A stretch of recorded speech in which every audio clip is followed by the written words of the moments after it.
Hello everybody, welcome back to another exciting week of cultural anthropology. We are now starting week 5 out of our 8-week term. We have 2 main chapters to cover. The first chapter is on sex, marriage, and family, and the next chapter is on kinship and descent. In every society, there are rules about who one can marry and who one should marry. There are also rules about how marriages should come about.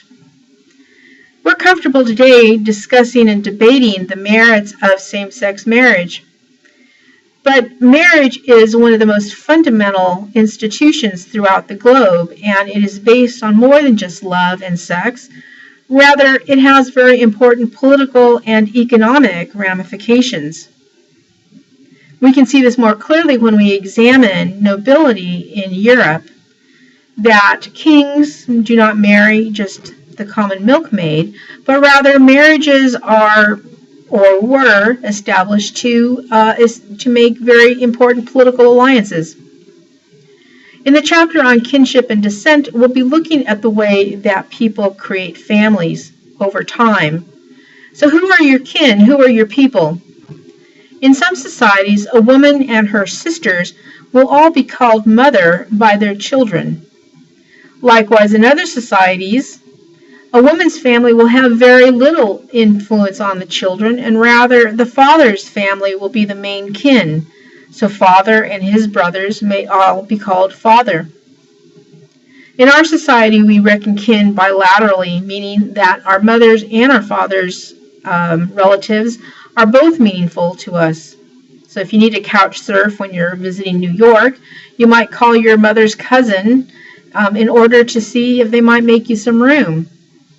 Similarly, you might call on your father's relatives if you need some extra cash, or perhaps if you need some information.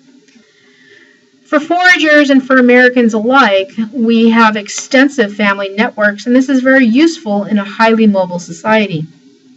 In agricultural societies, we find that people are usually going to reckon kinship only through their paternal line, or perhaps only through the maternal line. So again, with just about anything in culture, the rules vary from society to society. You just finished taking exam 1, and overall I'm pleased with the scores. The curve is very normal. The top score was 182.5 out of 200. The average was 137, the median 141, and the minimum for a C was 140 points.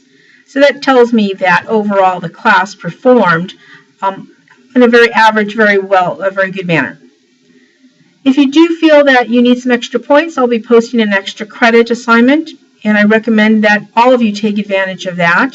You never know when you might need some extra points. So take a look at that and complete that so that you can help boost your score for the end of the semester.